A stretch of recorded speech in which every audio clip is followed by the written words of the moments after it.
You are 18 years old, and someone is screaming in your face at 5 a.m. Not metaphorically, actually screaming, close enough that you can feel it. You stand perfectly still. You have learned in the last 72 hours that the correct response to being screamed at is stillness.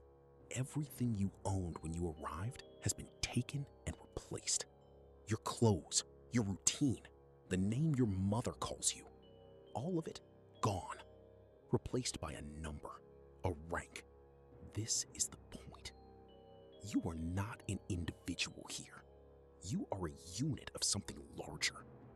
The process of becoming that unit is not gentle and was never designed to be. It is designed to find the edge of what you can tolerate and push you past it. You are 22 years old, and you are somewhere you cannot name to anyone at home. The heat is different here. You have adapted to it, the way you have adapted to everything since 18. You have a team. This is the thing nobody outside the military fully understands. Not colleagues, not friends in the ordinary sense of the word. People you would die for. People you know with complete certainty would die for you. Something happened last Tuesday. You will not talk about it when you get home. Not because you were forbidden to, because there is no language for it in the world you came from. You have tried, in your head, to find a way to explain it to your mother, to your friends, to the people who knew you before. There is no way. You are 29 years old, and 8 lives are your responsibility. The decisions you make in training, in the field, in the split second between one thing and another, have direct consequences for 8 people who trust you with something they cannot give to anyone else. You remember being 18 in the barracks. You remember the sergeant who screamed in your face at 5 a.m.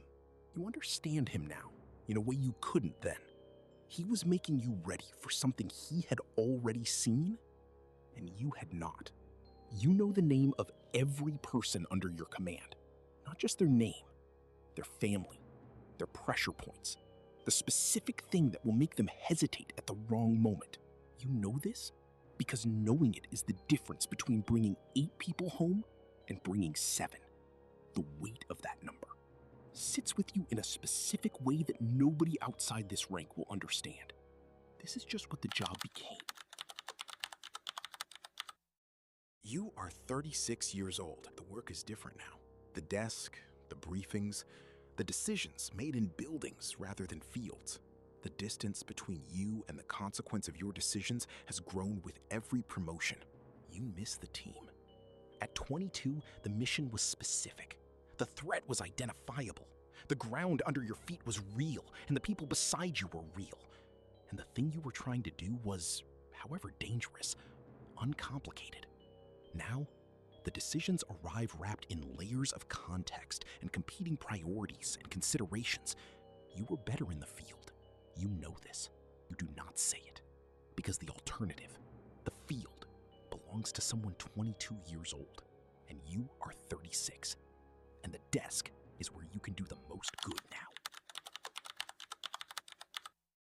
You are 44 years old, and you are about to send people into something from which some of them will not return. You know this with statistical certainty. Not which ones. The mathematics do not offer that specificity. They offer probabilities, percentages, ranges of expected outcomes expressed in numbers that represent human beings you have met. You have made this kind of decision before. It does not get easier. You make it anyway. Because not making it is also a decision with consequences. Because the people you would lose today exist to protect something larger than today. And you understood it when you accepted the rank, and you understand it now. And understanding it does not make it lighter. The briefing ends. You dismiss the room. You sit alone for 4 minutes before the next thing begins. You are 54 years old, and your name is followed by a title that carries the weight of everything you have survived to get here. You are the endpoint of a chain of command that extends downward through thousands of people, sergeants and soldiers and recruits. You remember the heat of the first deployment, the 8 lives you carried at 29, the 4 minutes alone after the briefing at 44. All of it still present. Not as memory exactly, more as a texture in the way you move through rooms and make decisions, and understand, without needing to be told, what is actually being asked of the people in the field. This is what they don't tell you about the top of the military. The rank is heavy, not because of the power, because of the knowledge of what the power costs. You signed a document this morning, a deployment order. Somewhere right now, a sergeant is briefing a team.